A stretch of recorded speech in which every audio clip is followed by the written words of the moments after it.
Muy bien, les quiero preguntar, los quiero mucho, les quiero preguntar una cosa, ¿por qué motivo? Me gusta ese efecto, El efecto, ya pues al tiro, mira, sale y entras ahí a preferencias, y en preferencias hay una ruedita al lado, y eso es como desenfoca la cuestión. Sálete y vuelve a entrar. El fondo. Y desenfoca el fondo. ¿Dónde dice desenfoca acá? No, tienes que salir del todo. En settings, exacto. Settings, pero settings de la pantallita, te aparece ahí una ruedita.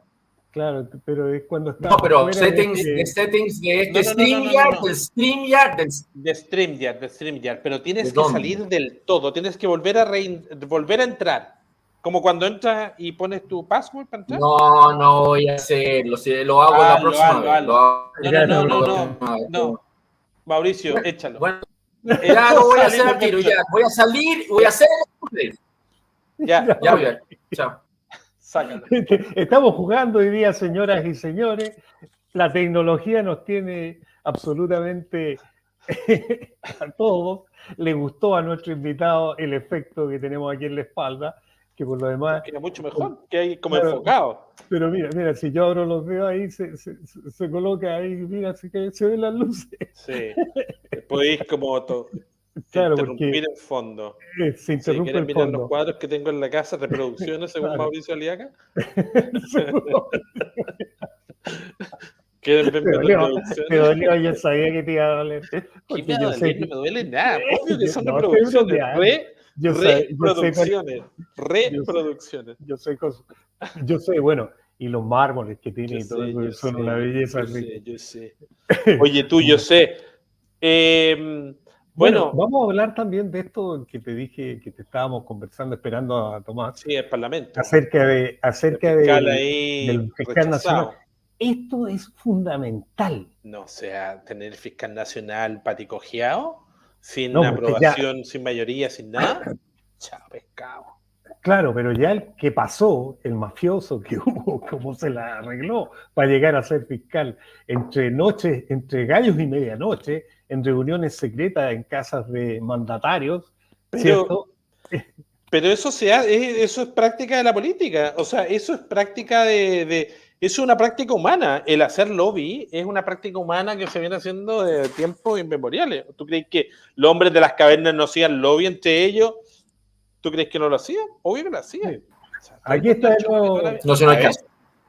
Pero Tomás... No hay caso, porque bueno, es lo mismo. Después tú me has mandado siempre cosas como estos fun things to do, eventualmente me los mandas y yo lo hago con más tranquilidad, porque la cosa es que o estoy muy nervioso o no lo logré encontrar, así que por lo tanto, porque la verdad la cosa es que entré en lo que ustedes me dijeron, pero ahí dice cámara, y da lo mismo la cámara, porque la cámara efectivamente da opciones de cámara, eso ya lo descarté. Y después posteriormente me fui a temas de otros settings eventualmente y le da la oportunidad de hacer un fade, pero el fade funciona solamente con una pantalla verde atrás y eso no es el caso, entonces yo no encontré el... ¿Solo te da la opción del fade? Sí. Bueno. Entonces es porque... No, ¿por qué será? No podría ser por la versión del computador. Voy a preparar un tutorial y te lo mando, estimado. Mándamelo porque me sirve, porque resulta que yo la verdad las cosas que es muy importante. Yo estoy en la etapa en que me cambio de repente de lugares en la casa con el objeto de llegar y cambiar un poco los settings, pero la verdad las cosas que el setting de acá es muy sensible al horario de luz. Entonces, eso me genera un problema, me genera un problema actualmente que tengo que llegar constantemente arreglando, por así decirlo. Y ahora me doy cuenta que tengo un problema con acá. Espérate, momento. Déjame, momento. Dale. Bueno, fiscal nacional, yo creo que el fiscal nacional es un tema peludo, ¿no? Para hablar. No, pero es el tema más importante. Sin un fiscal nacional, sin tener un fiscal nacional, alguien que lleve la batuta, a ver, ¿quién no andan por sus lados. O sea, si alguien tiene que mandar, pues tiene que haber un jefe, pues. Si tiene que haber una dirección y la dirección. ¿La Tobano es la jefa de la situación? Pero ella viene a ser la jefe de seguridad, pues. No tiene nada que ver con el fiscal nacional. Bueno, pero seguridad... El fiscal nacional tiene que ser absolutamente independiente del Poder Judicial, de la policía. Pero eso ocurre ¿dónde? En el paraíso. Ni siquiera en el Olimpo de los dioses. Ni siquiera en el Olimpo de los dioses el fiscal nacional es imparcial. ¿No, Tomás? No, yo hablemos del fiscal en un minuto más porque eso es un tema, pero no solo es el único tema, pero ustedes, yo creo que la gente va a estar aburrida de escuchar todas estas efemérides que yo he estado metiendo en este rato, así que ustedes dirijan la conversa. No, hablemos directamente del fiscal nacional. O sea, estamos con eso y después te quiero hacer otra pregunta con respecto a lo que está pasando con la nueva constituyente, que sí. Ese otro lío, ¿no? Esos dos temas son muy buenos temas y creo que es necesario efectivamente tocarlo. O sea, el fiscal nacional te va a ayudar a entender la constituyente. El fiscal nacional es efectivamente el intento del Poder Judicial de llevarse, y no solamente el Poder Judicial, de ciertos grupos en Chile de llevarse ciertas instituciones para la casa. Eso es lo que es, ¿ya? Y la verdad de las cosas que les falló, ¿ya? La forma que han tenido eventualmente para poder hacerlo a través de un descreme. Eso es lo que es. O sea, en el fondo hicieron una malaquina con la esperanza eventualmente de que la hacían de tal modo de que forzaran en favor de algunos en perjuicio de otros, ¿ya? Y la verdad de las cosas es que eso no tomó en cuenta que finalmente hoy el Senado, aparte de tener eventualmente un quórum muy alto eventualmente para poder ratificar, la verdad de las cosas es que nadie controla nada ahí adentro. No hay lealtades y el tipos que quieren llegar a imponerse unos sobre otros en esta oportunidad son grupos que no cruzan lealtades políticas como las que de alguna manera nosotros entendíamos antes. No las cruzan. Entonces no se construyen eventualmente las mayorías. Desde luego, eventualmente José Morales era el candidato eventualmente de un grupo de oficinas de abogados. Eso es lo que era. Eso es lo que era. Era el candidato de Girardi, era el candidato de Andrés Chadwick, era el candidato eventualmente de Juan Pablo Hermosilla, era el candidato de las oficinas de abogados, que tú comprenderás que era serio que se instalara, porque la verdad las cosas es que efectivamente es la contraparte eventualmente en estos casos, ¿ya? Después, posteriormente, tú tenías eventualmente en esa esquina a una persona que era Abbott 2.0, la Marta Herrera, ¿ya? Y la verdad las cosas que la Marta Herrera aprovechaba el hecho de ser la única mujer de la esquina y de esa manera eventualmente, poco menos que entraba aquí vengo yo, ¿ya? Y la verdad de las cosas que no le resultó, ¿ya?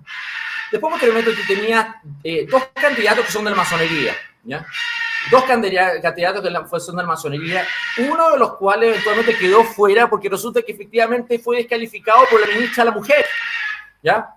Por los casos que efectivamente había representado, Valencia. Y el otro, efectivamente, era el candidato la Ángela Vivanco, en donde la Ángela Vivanco, desde la Suprema, le había hecho una comida con los demás supremos, poco menos que llegando y presentándolo en sociedad, por así decirlo, para decir, este es mi candidato, ¿ya? Y tú comprenderás que esa cosa era patética, por así decirlo, efectivamente, ¿ya? Fíjate que la Ángela Vivanco se reunió con 3 candidatos a fiscal nacional, 3. ¿Ya? Se juntó con Palma, se juntó eventualmente con la Marta Herrera, eventualmente, y se juntó con la Patricia Muñoz en una reunión que salió a colación esta semana, eventualmente, que se la representaron. Y la Patricia Muñoz, que es realmente un esperpento, eventualmente, que es la defensora de la niñez, ella llegó y poco menos, eventualmente, que yo dijo que no tenía que dar explicaciones por una reunión así. Pero por supuesto que sí, ¿sabes por qué? Porque la Patricia Muñoz el año pasado se le pidió su destitución por 53 diputados. Y fíjate que en la sala de la Corte Suprema que tuvo que resolver esa destitución es la sala de la Ángela Vivanco, ¿ya? En la sala de la Ángela Vivanco. Entonces, aquí la trenza... Me huele a mafia esto. Es una mafia. Y ese es el punto. Sí, las trenzas de esta naturaleza se deterioran. Y lo que yo quiero llegar a decir es que se notan. Se notan. Y cuando tú llegas... pero ni siquiera las disimulan. No las disimulan, porque los tipos se sienten con un pie forzado. Pero espérate. Entonces resulta que falla el nombramiento. Además, mira, a mí yo encontraba que la quina completa, y no solamente la quina, los 17 nombres completos eran malos, ¿ya? Completos, ¿ya? Malos, ¿ya? Pero no solamente los 17 nombres eran malos, sino que efectivamente había uno ahí que había quedado en la quina que tú podías llegar y decir que era mejor que los demás o no era tan malo como los demás. Y resulta que ese renuncia porque tenía la enfermedad de un hijo, que lo llevó... Y resulta que había que tomar la decisión que se hacía con esta quina que fracasaba. Tú comprenderás que si fracasa la quina, tú deberías hacer una nueva quina, deberías hacer un nuevo concurso. De inmediato. Y tú deberías tener un ministro de Justicia que tenga arbitraje común con los jueces, con la Corte Suprema, de tal modo hacer una quina decente que resuelva el problema. Pero no. Nosotros tenemos una socióloga de ministra de Justicia, una socióloga, y ni siquiera es abogada, que no tiene arbitraje, porque esto se arregla antes, si no lo arreglas antes, no lo vas a arreglar después. ¿Te fijas o no? Es que ahora es paritaria, de minoría. Lo tienes que arreglar antes, lo tienes que arreglar en la conformación de la Kira. Bueno, entonces resulta que esto es la Suprema, que realmente le da lo mismo, porque hay un gran cinismo en Chile. Llega y toma la decisión de aplicar la ley estrictamente, eventualmente, y dice, nosotros no tenemos atribuciones para llegar y justamente cambiar la quina. Así que, por ende, vamos a rellenar los 2 plazas que quedaron vacantes. Bueno, y toca la casualidad que efectivamente, y lo hicieron con los nombres que les quedan disponibles, ¿ya? Y ahí eligen a los 2 que estaban por debajo, eventualmente, al final, ¿ya? Los que estaban en los últimos lugares. Y que, mira, da lo mismo que quedaron, porque, y además, se va imponiendo los 2 nombres con la misma mayoría porque hacen 2 votaciones separadas. Al hacer 2 votaciones separadas, muchachos, el efecto práctico es que la misma mayoría en la Suprema se impone 2 veces. ¿Me siguen ese pequeño detalle o no? Sí. Es distinto que nosotros 3 vayamos a una tómbola de una votación en un lugar y ahí Andrés obtenga 10 votos, tú, Mauricio, obtenga 8 votos y yo obtenga efectivamente 3 votos. ¿Ya? Da lo mismo porque va a haber una jerarquía, ¿no? Pero si hay 2 votaciones por nosotros, los mismos 10 que votan por Andrés van a votar por ti y me van a desplazar a mí. ¿Me sigue ese punto, no? Sí. Fantástico. O al revés, los 10 que votan por Andrés me votan por mí y te desplazan a ti, a pesar de que tú fuiste el segundo en la anterior votación. ¿Me sigue ese punto, no? Bueno, entonces resulta que la Suprema con eso está demostrando que no tiene ninguna intención de cambiar. Ellos meten estos 2 como para poder decir, ya, olvidémonos de todos los otros nombres, estos son nuestros 2 pingos, por así decirlo. Y quieren imponerlo. Y empiezan a generarle una campaña de opinión pública, primero que nada unas mujeres, efectivamente son fiscales de terreno, por así decirlo. Uno de ellos no le dio su firma a una declaración de apoyo a Jorge Abbott cuando efectivamente lo habían criticado por haberse reunido la vez anterior eventualmente con Jorge Pizarro como senador para su nombramiento. ¿Ah? Y no le dio efectivamente su firma. En otra oportunidad, la otra eventualmente aparece hace el viernes, perdón, hace 2 días atrás, el lunes o el martes, aparece en una entrevista en La Segunda diciendo que ella es fiscal de trinchera. Y yo decía, mira, ¿a qué le importa? Mira, Tomás, aquí tengo los nombres. Esta mujer tiene que estar, ¿por qué la Mansilla tiene que dar opiniones en público? Aquí tengo los nombres, mira. Ángel Valencia, Marta Herrera, directora de la Unidad Especializada Anticorrupción y Jurídica de la Fiscalía Nacional. Carlos Palma, fiscal regional Aysén. La persecutoria regional del Ñuble, Nayalet Mancilla. Y esa es la que me estoy refiriendo. Juan Agustín Meléndez, actual. Pero déjame culminar. Los 2 que yo creo que lo que se nota que están tratando de hacerle fiesta en este momento a la Mancilla y a Meléndez, por así decirlo. Pero lo que importa aquí es que la Mancilla aparece en una entrevista en La Segunda, que tú te preguntas, fíjate que ni siquiera, después de la fase que la Suprema define, tiene que pasar al Ejecutivo. Este no es un debate público. Si todavía no es un debate público. Es el Ejecutivo el que tiene que llegar y definir uno de los nombres eventualmente y proponer al Senado. Y en realidad el Ejecutivo a esta altura, que es un gobierno tan débil eventualmente, realmente lo único que le va a interesar es que el nombre sea aprobado. Así que por ende van a estar haciendo un cabildeo por detrás eventualmente para ver si que tienen suficiente ambiente en los senadores para llegar y justamente conseguir los votos o no conseguirlos. ¿Te fijas o no? Entonces resulta que aparece esta mujer eventualmente en la noche a la mañana diciendo yo soy fiscal de trinchera, como tratando de presionar eso. Y yo decía, mira, adentro está loca esta mujer eventualmente. Primero que nada, porque es contraproducente en este momento. Claro. Se debería quedar callan ping pong bing, porque en realidad ella no tiene nada que aportar o no a su nombramiento. No tiene nada, en este momento no tiene nada que aportar. Y además ella entra con bastante buena onda.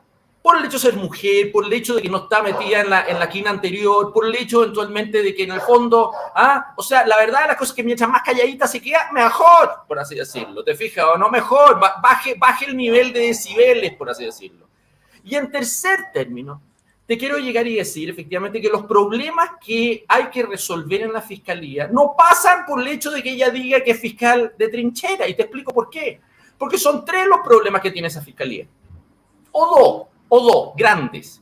El primero es que no tiene una fiscalía en condiciones o destrezas para probar casos en juicios.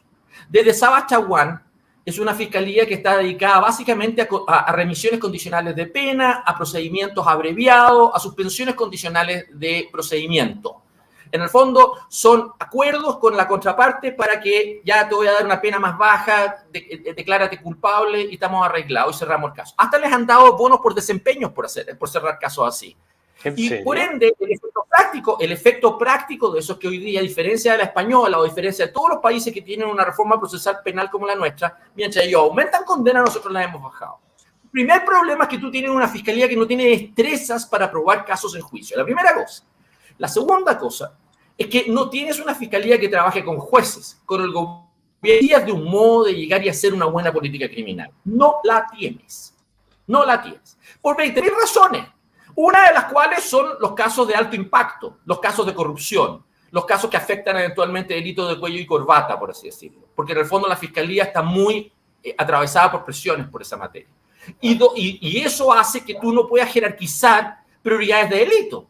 En el fondo, eventualmente tú tienes una fiscalía que para sus declaraciones públicas está dedicada a dar explicaciones por estos casos de alto impacto, pero no resuelve los problemas en la calle. No lo resuelve siquiera eventualmente. Entonces no tiene una fiscalía eficiente eventualmente para llegar y ayudar eventualmente en ninguno de los planos, por así decirlo. Porque está dedicada a llegar y jugar un juego político. No está dedicado a hacer un juego judicial. No lo hace bien, por así decirlo. No tiene lealtades cruzadas para poder hacerlo.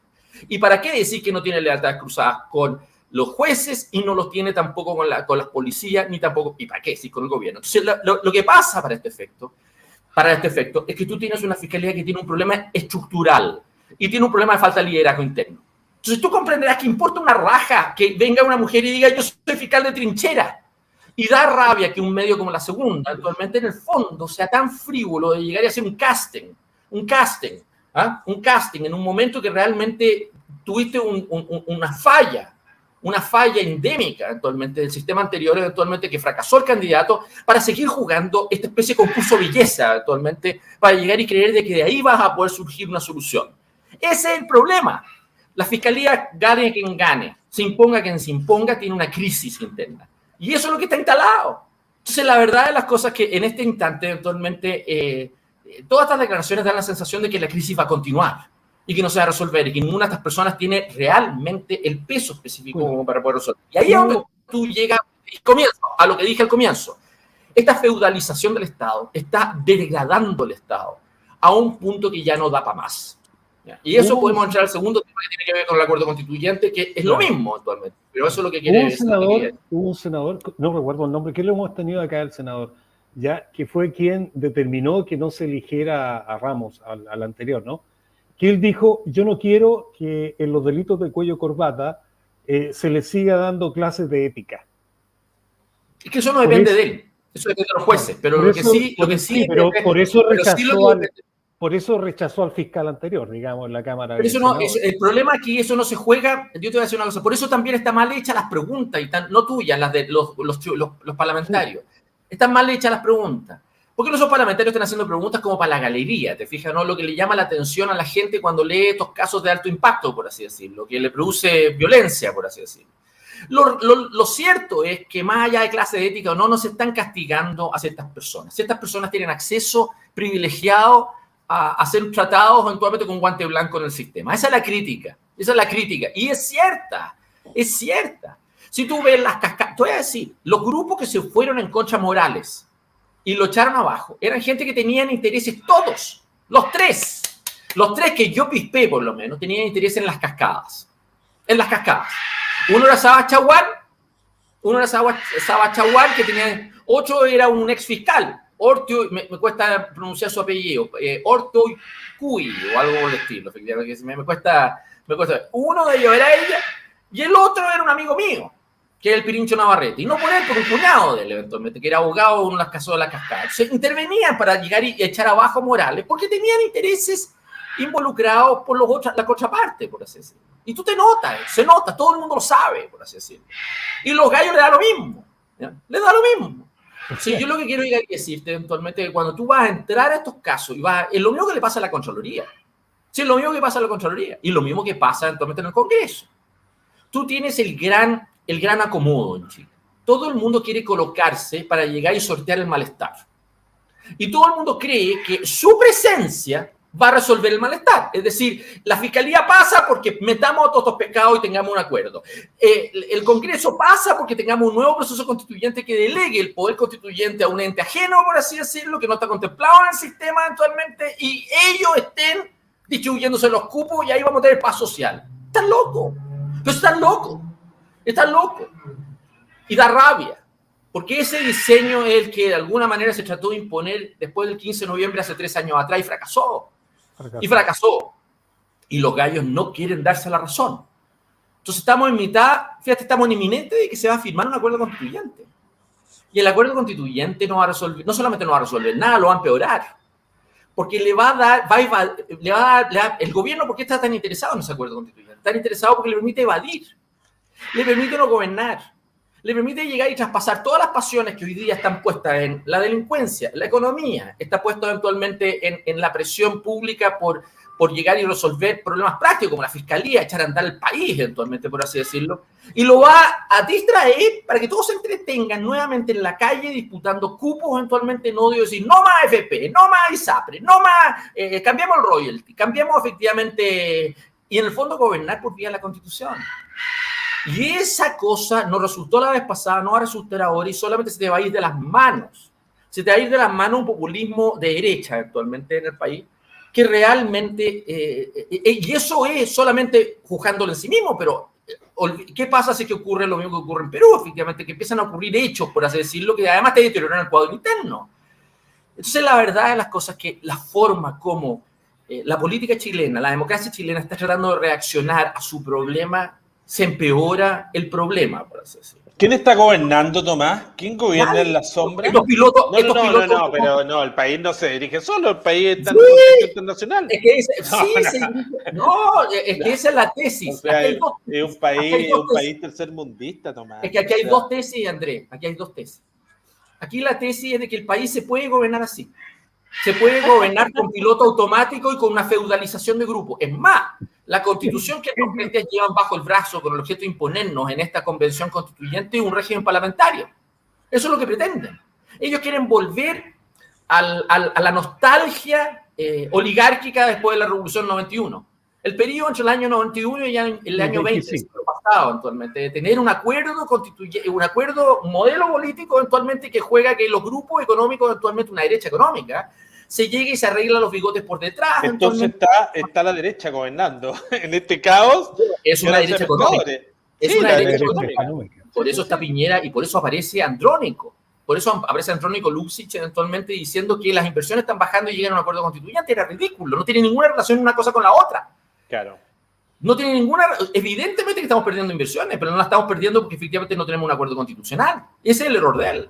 Entonces, ese error y el error de toda la clase empresarial del país eventualmente es de creer de que este acomodo eventualmente te va a dar lugar, eventualmente va a ser good for business. Va a ser good for business eventualmente y te va a permitir una especie... Y eso es falso. Porque el ciclo económico no te va a cambiar. Efectivamente, no te va a cambiar. O sea, ese malestar efectivamente está instalado. Y la verdad de las cosas que, como la estructura política no amojona para abajo, vas a empezar a tener manifestaciones y malestares que se te van a expresar. Y no hay capacidad de respuesta a eso. ¿Cuándo empiezan de nuevo las manifestaciones? ¿Que esto en marzo? ¿En marzo? Es que ya empezaron, ya tuviste el segundo paro. Oye, ya tuviste el segundo paro que tiene este gobierno. El segundo, el primero lo pararon temprano, pero este llegó hasta el Biobío. Este llegó del norte al Biobío, así que por lo tanto, perdona que te lo diga, efectivamente.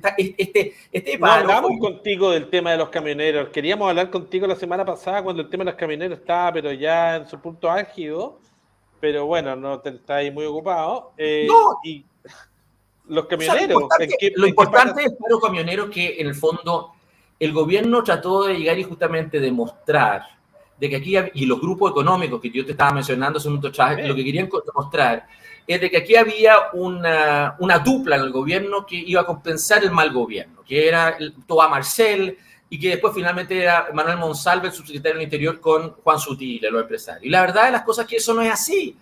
Ellos apostaron de que iban a parar eventualmente el paro camionero a la altura de Coquimbo, que no iba nunca a traspasar Coquimbo. Llegó al Biobío. Sí. Llegó al Biobío. Y no solamente llegó al Biobío, sino que efectivamente cerró ciudades completas, por así decirlo. Entonces, lo que te quiero tratar de decir que en general, más allá del tema gremial, más allá del tema de la benzina, los peajes, más allá de ese tema. Ese paro contó con respaldo popular. Y contó con respaldo popular porque en el fondo nació en el norte como respuesta al tema de desorden e inseguridad. Sí. Y nació eventualmente con ansiedades respecto a una clase media que se sentía tremendamente precarizada. Entonces es cierto que el gobierno tomaba este paro camionero recordando el paro camionero de la UP. Entonces los trataba poco menos que fascistas de derecha, por así decirlo. Los trataba como Justin Trudeau a los camioneros, les querían congelar. Y después, posteriormente, tú tenías a otros gallos que efectivamente decían que esto era simplemente una petición sobre las bencinas y el tema de los peajes. Pero la verdad, era mucho más que eso. Era más que eso y no estaba ahí involucrado. Era inevitable que tarde o temprano iba a llegar a un acuerdo, porque la verdad las cosas que simplemente había incapacidad del gobierno para llegar y conceder lo que le estaban pidiendo, y paralelamente, eventualmente, esto es una guerra de desgaste, y repito, una guerra de desgaste. Nosotros tenemos 3 años más así, 3 años más así, así que por lo tanto, los grupos que efectivamente hicieron estas manifestaciones en algún momento tenían que decir, bajemos las armas, y bajemos las armas porque la verdad las cosas que ya el objetivo de fondo que nosotros logramos meter, que era, hicimos un movimiento nacional, lo pudimos llegar y marcar, tuvieron que llegar y sentarse con nosotros, o sea, terminaron validados.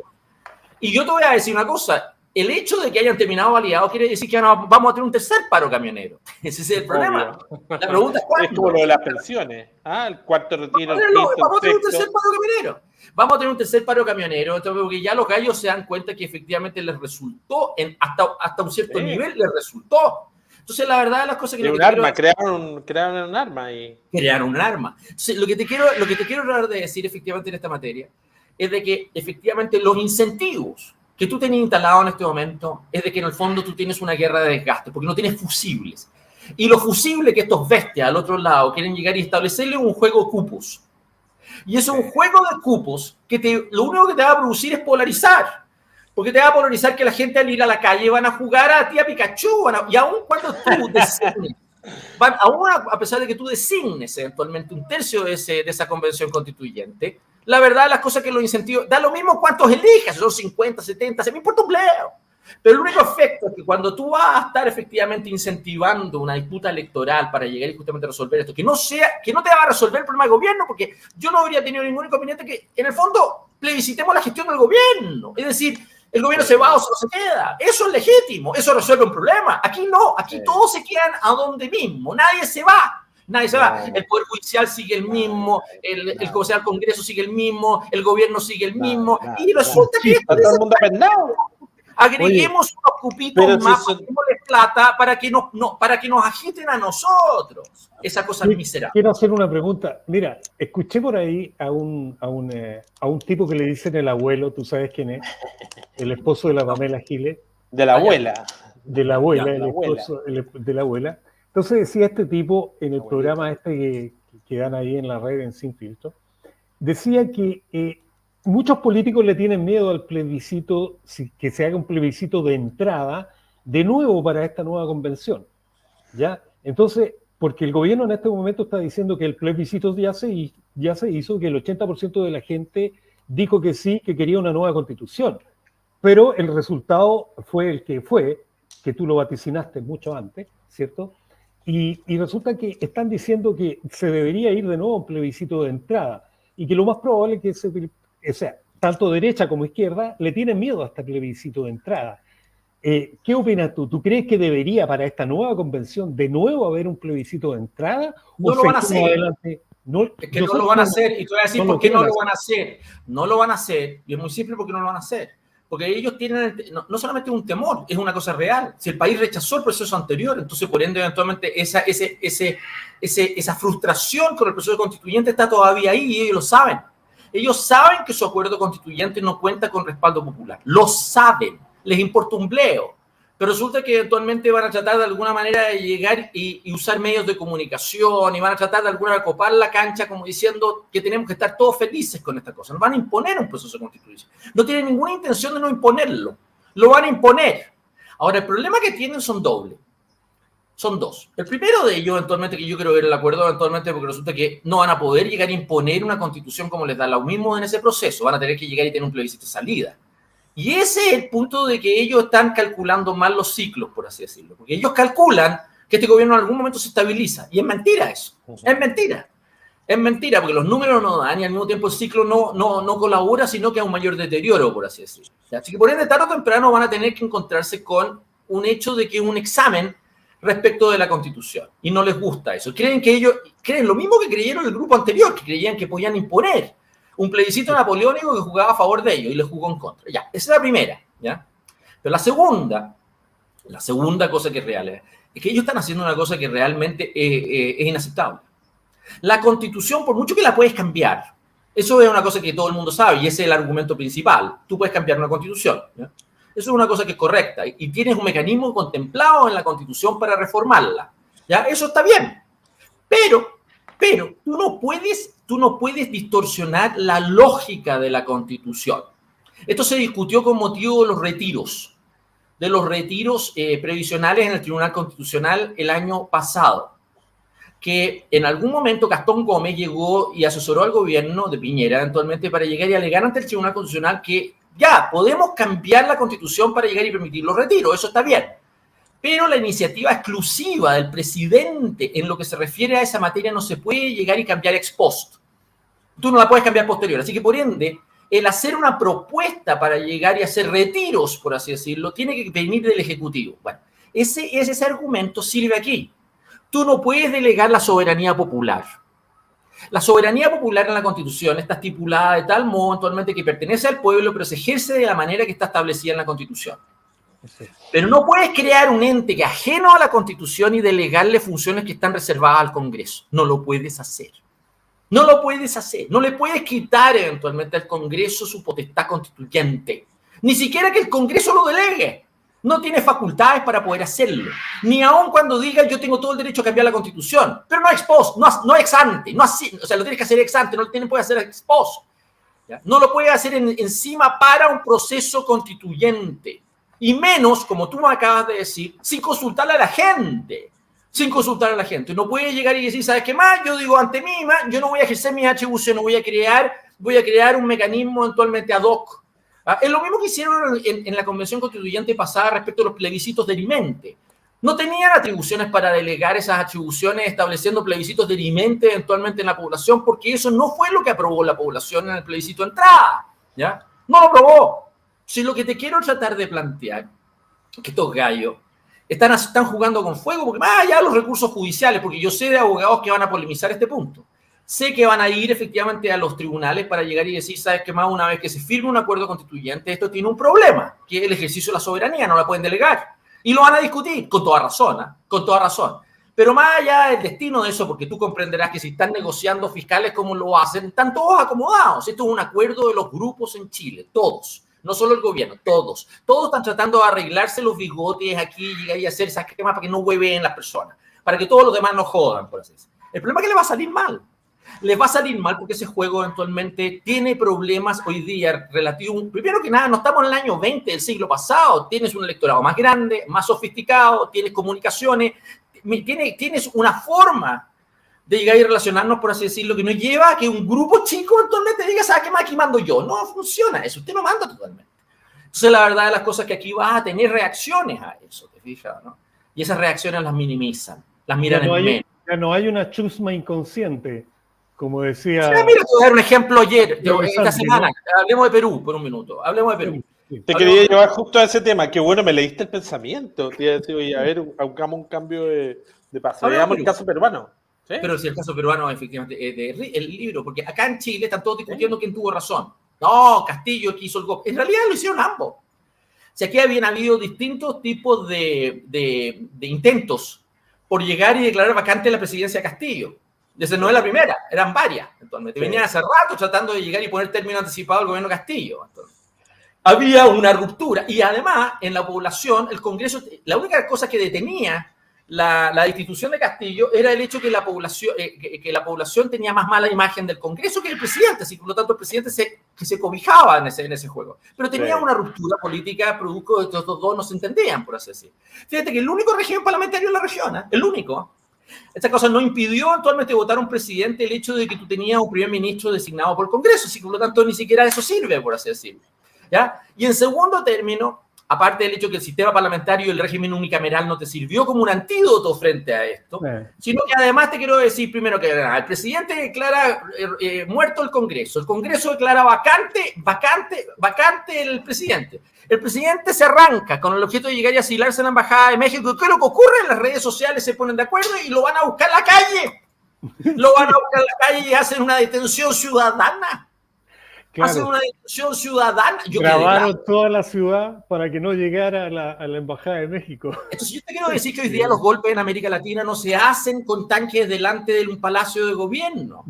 Los golpes en América Latina se hacen como ocurrió. Yo te voy a decir una cosa, esto ocurrió con Facebook, se hacen con Facebook. Esto es casi como Gaddafi. Esto es como casi como Gaddafi. Sí. Te quiero decir una cosa, que es raro que tú tengas una ciudad entera que vaya a detener, una ciudadanía que vaya a detener al presidente cuando días antes ese presidente tenía mejor valoración que la que tenía el Congreso. Entonces, la turba, ya voy a hablar de la turba peruana, la turba actualmente es una turba bien cambiante, porque un día lo odia y un día lo ama y otro día lo odia el gallo, ¿te fijas, no? Si yo lo que he tratado de decir que acá en Chile va a ocurrir igual, los gallos que van a linchar a este gobierno son sus partidarios. ¿Tú crees? Pero, sí, absolutamente. Pero déjame terminar. Perú es una mezcla de dos realidades. Hay un Perú oriental amazónico, indígena. Esos castillos.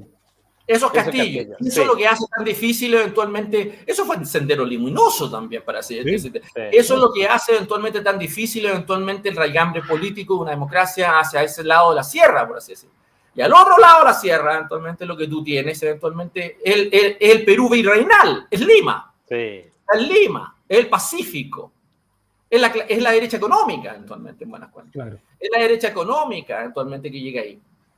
Lo que tú tienes es que ese país tiene ciertas realidades geográficas que hacen que de alguna manera eventualmente su democracia siempre esté con una espada de Damocles encima, por así decirlo. No tiene sus élites económicas, no tienen eventualmente un raigambre popular adecuado como para establecer un juego político. No la tienen.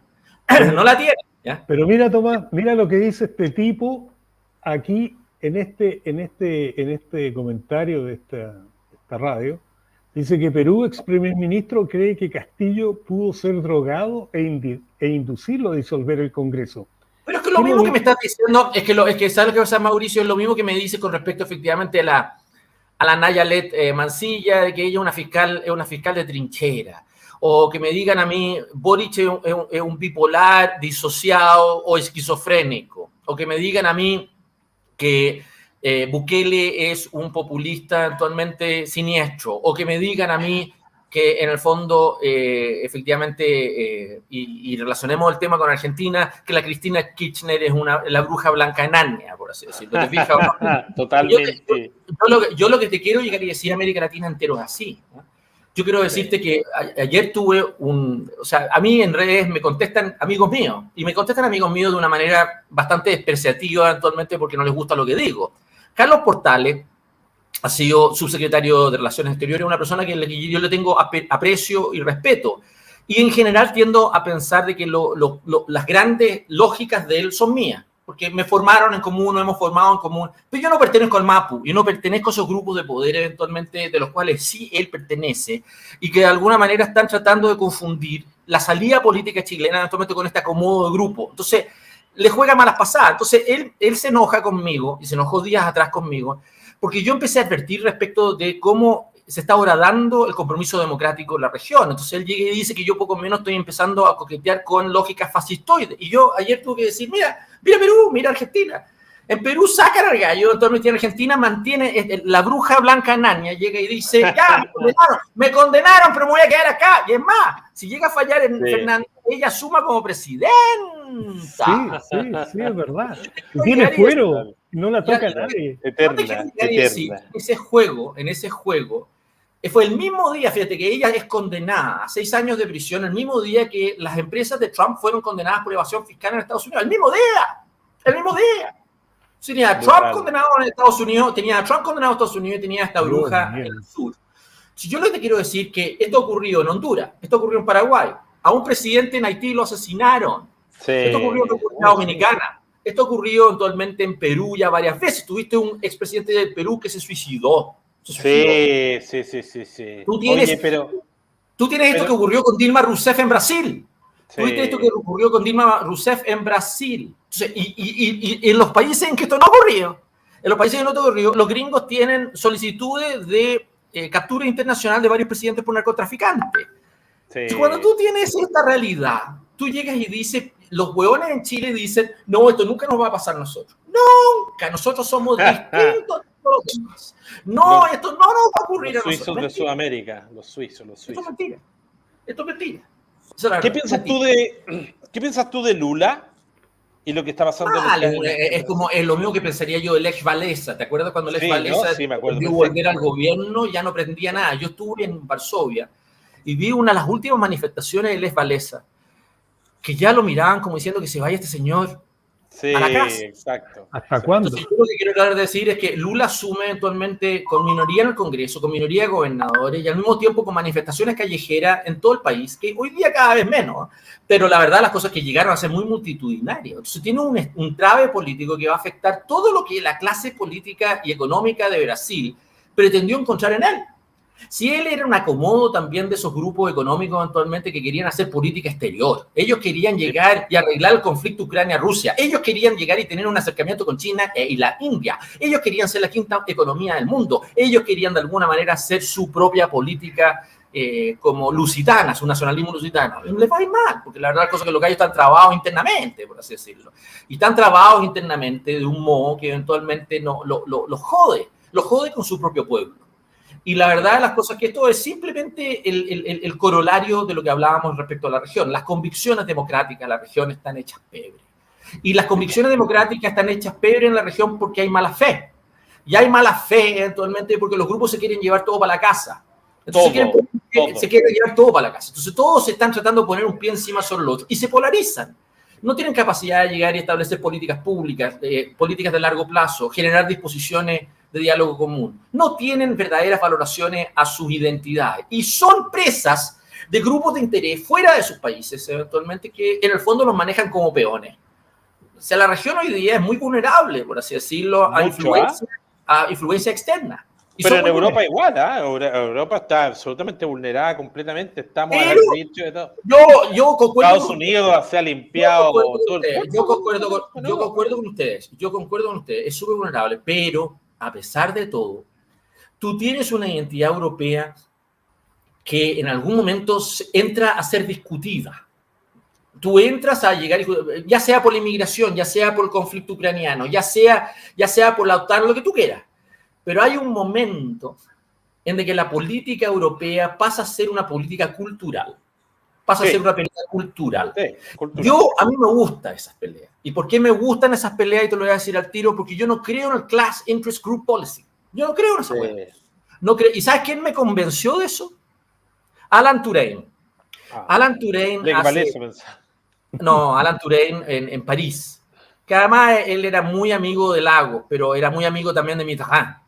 Y él en algún momento me dijo, mira Tomás, Lagos no puede llegar y ser efectivamente el que exprese solamente Class Interest Group Policy. Tiene que ser como Mitterrand. Tiene que ser una figura eventualmente que se coloque por encima. Y yo le encontré razón. Ahora, más allá de que Lagos haya...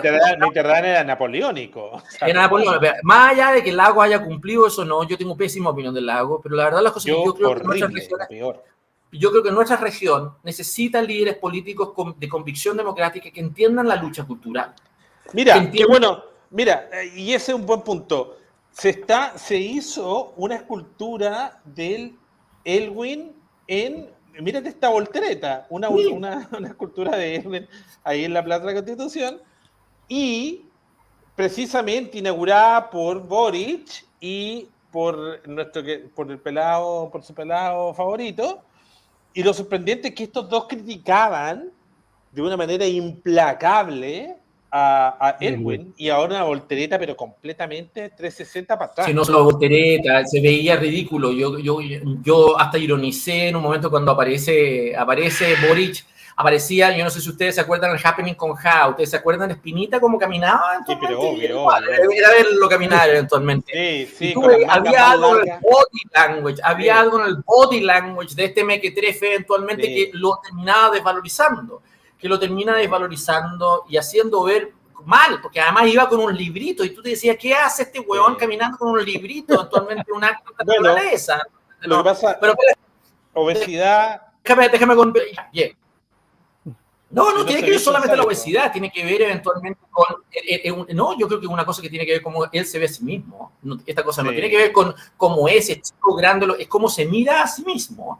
Y yo creo que se mira de un modo que finalmente termina destruyéndose, por así decirlo. Pero no importa, ya más, eso es una cosa ya anecdótica, pero lo relevante es que era evidente que este era un acto simbólico. Pero era un acto simbólico por varias razones, no por una, por varias. Primero, se da en un momento en donde todos los monumentos en Chile están siendo objeto de atentados, agresiones y el deseo de gente, la lucha por los monumentos. Esto ocurre en Estados Unidos, ocurre en Europa, ocurre en todas partes, por así decirlo. Pero el derrocamiento de la historia, no el fin de la historia. En Chile, la lucha por los monumentos ha terminado degradando la ciudad completa. Entonces tú tienes aquí que mientras la ciudad entera está destruida completamente, y además con campamentos delante de la moneda, actualmente, tú tienes aquí, curiosamente, una estatua que ahora nadie se le ha ocurrido tocar, teóricamente. Nadie se le ha ocurrido. La primera cosa que es divertida es esa pretensión, que aparece el líder político, de todas las hordas que han destruido toda la ciudad, diciendo buenas cuentas, qué fantástico este monumento. La segunda razón por la cual esto era indignante, por así decirlo. Los orcos de la Señor de los Anillos. Lo segundo que es indignante tiene que ver, porque era lógico que iba a aparecer el adversario de la transición inaugurando el monumento de la transición. Porque era evidente eso, porque Elwin era la figura de la transición. Por así que por ende aparecía el líder de la ola antitransición celebrando la transición. Eso era inevitable. Pero ¿cómo el tipo la sincera? En vez de hablar de Elwin, termina hablando de él, diciendo que él deseaba ser recordado eventualmente, y él, no solo él, sino que la Camila Vallejo, George Jackson y la Cariola, recordadas como Elwin, como diciendo, it's not about you, it's not about you, it's about el otro. ¿Sabes lo que muestra eso? Tú escuchaste bien en la muletilla, it's not about you, one, no es sobre ti, amigo. Porque nosotros tenemos un debate aquí con Mauricio acerca de usar la palabra hueón. Yo soy pro usar la palabra hueón. Yo uso la palabra hueón, pero lo que quiero tratar de decirte, en buenas cuentas, es que tú tenías aquí actualmente un cinismo político. Obvio. En donde el pelota se da cuenta que iba a tener que llegar y hacer algo que lo iba a cuestionar a él. Estaba haciendo algo que lo cuestionaba a él. Entonces, para compensar ese cuestionamiento, llega y dice, no, yo pretendo ser recordado como Elwin. Y de esa manera distrae, de esa manera saca la pelota para el lado, por así decirlo, un punto de vista escénico. Pero la verdad es la cosa que es indignante, porque demuestra que realmente hay un cinismo político aquí muy grande. Yo te voy a decir que el otro momento histórico en que esto se dio parecido, pero no tuvo la misma desenlace, es para el otro monumento que estaba al lado de Elwin. Yo le voy a contar el monumento a ¿cómo se llama? A Alessandria, el León. Es un monumento que se aprueba y se constituye como concurso en el mes de julio del año 52, antes de que se elige a Carlos Ibáñez por segunda vez, para que ustedes sepan, antes. Y ustedes todos saben que Ibáñez con el León no se podían ver. Sí. Habían sido rivales políticos, se odiaban, por así decirlo, muy grande. Bueno, yo te quiero decir, ¿ustedes saben cuándo se inauguró esa estatua donde está ahí adelante de la moneda? ¿Saben cuándo se inauguró? Se inauguró 6 días después de que Ibáñez sale del gobierno del 58. 6 días después. Con Jorge Alessandri. No, con su hijo. Pero lo importante no era eso. Ese estatua estaba ahí ya antes. Y Ibáñez, esto lo conoció porque esta anécdota me la han contado muchas veces en mi casa, actualmente desde chico. Pero en muchos momentos en mi casa se decía que Ibáñez no iba a ir. No dijo nada. No iba a ir. Y no fue. Y no fue. ¿Te fijas ese punto, no? Entonces, lo que te quiero tratar de decir es que incluso en lo que son gestos simbólicos, porque tú comprenderás que es una piedra de fierro, es una cosa efectivamente que tú comprenderás, ¿qué más da? ¿Te fijas o no? ¿Qué más da? No, las luchas políticas en Chile no son casuales. No son luchas políticas que tú puedas llegar y decir, y sabes qué más, las voy a barajar, las voy a adornar, voy a poner a Lavín como de Aymara, voy a llegar y decir que es socialdemócrata, voy a disfrazar a estos huevones, o voy a decir todo lo contrario de lo que dije ayer. No se puede hacer eso, porque están en juego eventualmente pasiones sociales y culturales en el país que tú tienes que respetar. Si tú has sido un protagonista de esas luchas culturales, eventualmente tienes que ser capaz, si las quieres desactivar, las tienes que desactivar bien. No puedes desactivarlas con una frivolidad, no las puedes desactivar de un modo que te hagan ver eventualmente como realmente un pobre huevón. Tú tienes que llegar y cumplir el rol público que has querido cumplir, por así decirlo. Es verdad, esa fue la figura que hizo Boric. Y sabes que también a mí me llama la atención cuando hace Boric hace ese comentario, lamentable comentario, y también me deja en una posición de verlo como una persona que tiene una autoestima cero. Autoestima cero. Porque pretender pasar a la historia de esa manera como pasó a Elwin, o sea, hay que tener una autoestima absolutamente cero. Porque oye, Elwin, ¿le puedo decir una cosa? Una de las grandes cualidades de Elwin es que era un cabrón. O sea, si tú me preguntas a mí, yo sé que yo estoy diciendo un insulto, poco menos, pero la verdad la cosa es que Elwin era políticamente un gran cabrón. Y la verdad la cosa es que para poder serlo, yo quiero decirlo, y también el León Alessandri lo fue, y también Ibáñez era un Macunto muy parecido, pero para poder ser un gran cabrón, tú tienes que dar testimonio. Y Elwin pasó muchos años eventualmente muy despreciado políticamente. Primero que nada, despreciado por todos los que formaron a Gabriel Boric. Si Elwin por la UP, por todos los derrotados de la UP, era odiado. Elwin había llegado a ser presidente del Senado, tuvo esos diálogos con Allende, durante la Unidad Popular efectivamente lo miraron en menos, y después por el golpe, eventualmente en la etapa posterior, Elwin era poco menos que hablar del demonio, por así decirlo. Sí. Elwin sufrió, incluso hay una entrevista en la revista APSI, que yo siempre recuerdo, por así decirlo, donde Elwin dijo que él era la expresión de una generación frustrada, y esto fue justo antes de que lo agarran para llevarlo como presidente del Colegio de Abogados, porque Elwin eventualmente es el primer presidente del Colegio de Abogados después de su restablecimiento, por así decirlo. El primer presidente del Colegio de Abogados. Y la verdad, las cosas que efectivamente, cuando Elwin efectivamente da esa entrevista a la revista APSI, estaba expresando una realidad, el hecho de que estaba absolutamente marginalizado. Lo mismo fue Churchill eventualmente. Churchill pasó 10 años en el ostracismo político. Entonces, ¿qué pelota? Este colocado, porque eso es lo que es Boric, un colocado. Eso es lo que es. Políticamente es una figura que en realidad aparece, es circunstancial, es un líder circunstancial. Es un líder eventualmente de las manifestaciones estudiantiles del 2009 eventualmente y de todo el proceso que había empezado el 2007, hacia el 2009 con los pingüinos. Pero la verdad de las cosas es que él lo único que hizo fue agitar pasiones. Eso es lo que fue Boric. Agitó pasiones eventualmente desde el 2009 hasta que llegó la moneda eventualmente. Eso es lo único que hizo. Hasta llegó una turba al Congreso. Eso no es Elwin. Elwin fue un protagonista. Exacto. Fue un tipo que entró y salió, entraba y salía eventualmente. Y obviamente entraba y salía porque tenía poder y porque se lo supo granjear, por así decirlo. Pero fue un actor que llegó y articuló y trató de alguna manera de dibujar lo que él creía que era el país que quería en el cual vivir, por así decirlo. ¿Te fijas o no? Y era fácil descifrar cuál era ese país. No costaba mucho darse cuenta cuál era, por así decirlo. ¿Te fijas o no? Pero este 8 no. Entonces, cuando tú te empiezas a decir quiero ser recordado como los 8, tú empiezas a decir, puta la wea. ¿Con qué ropa? ¿Con qué ropa? ¿Con qué ropa? ¿Con qué ropa? ¿Con qué ropa? Ahora, bueno, yo creo que lo que pasa es que vienen de las marchas estudiantiles y todavía vienen con el eco de las marchas estudiantiles.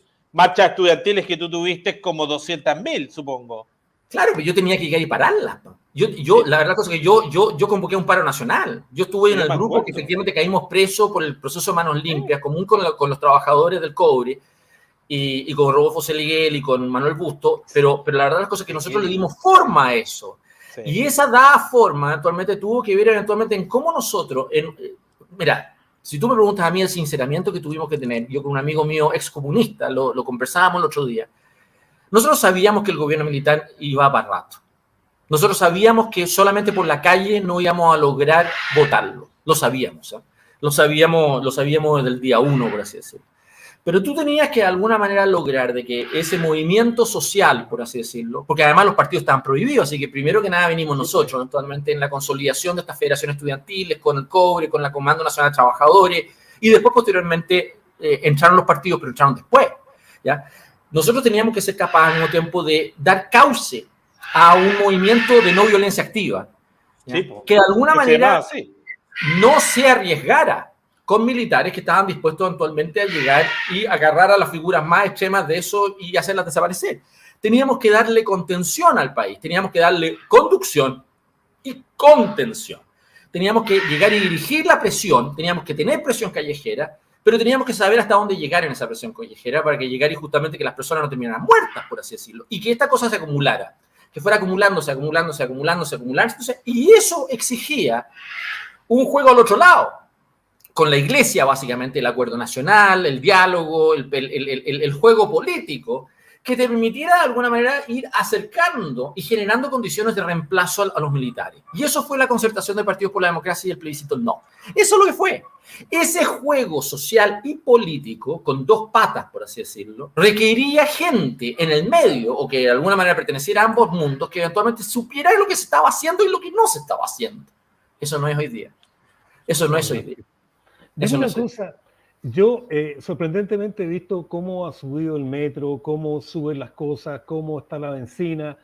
Entonces, si nos remontamos al octubre del 2019 y nos vamos con el tema de no son 30 pesos, son 30 años y ahora ya llevamos 70, 100, 120 pesos y no pasa nada, ¿qué ocurre en Chile? No, si va a pasar, tenía 8% de desempleo y al mismo tiempo tenía una caída del producto y las proyecciones de la caída del producto van más allá de lo que dice Mario Marcel. Así que, por ende, no te preocupes si esta cosa va a aumentar.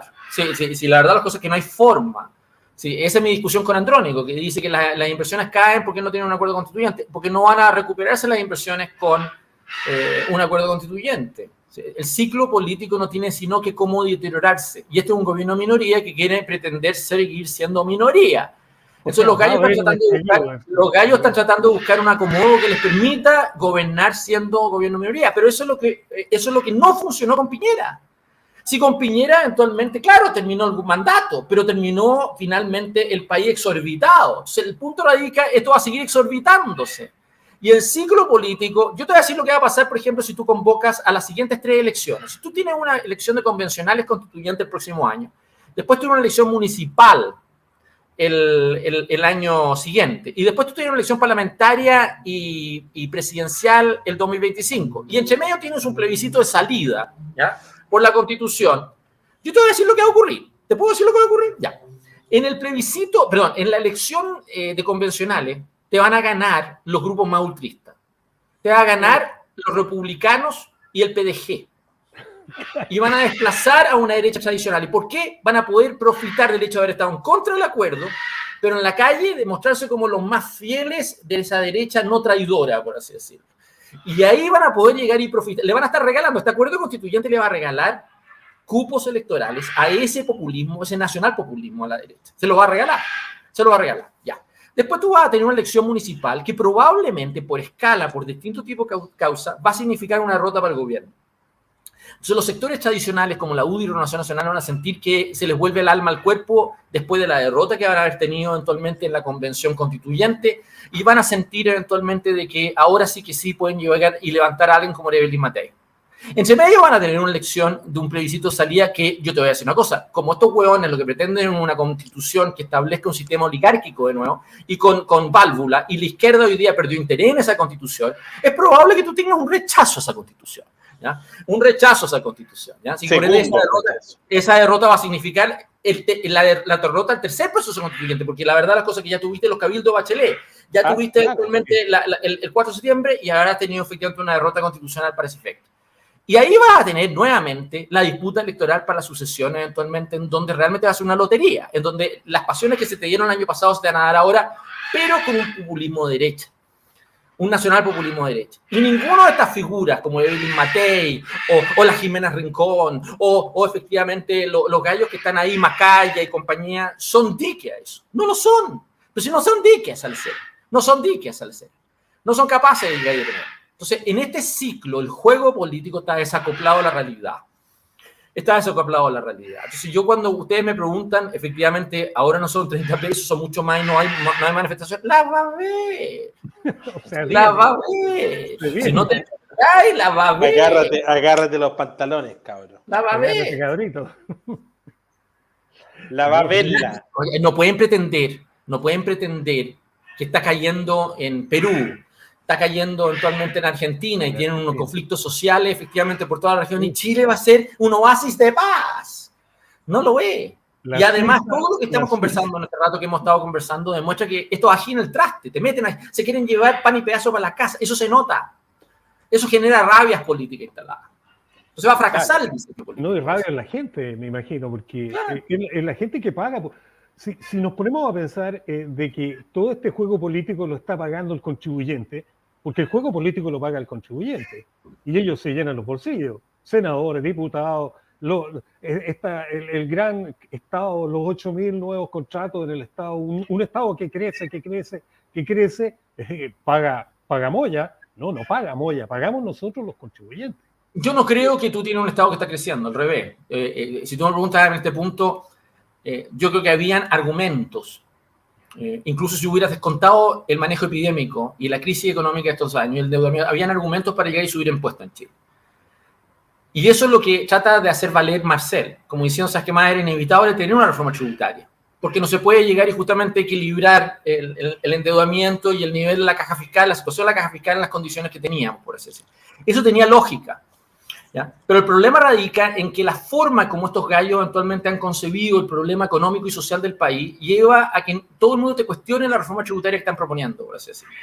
Porque los gallos quieren hacer redistributismo, quieren llegar y justamente mantener eventualmente el Estado para sus amigos, quieren llegar y justamente en el fondo mantener la misma ineficiencia de gestión, por así decirlo. Y el hecho de que en las cosas en que ellos le aplican la plata, por así decirlo, no tienen cambios reales, netos, de los problemas productivos del país.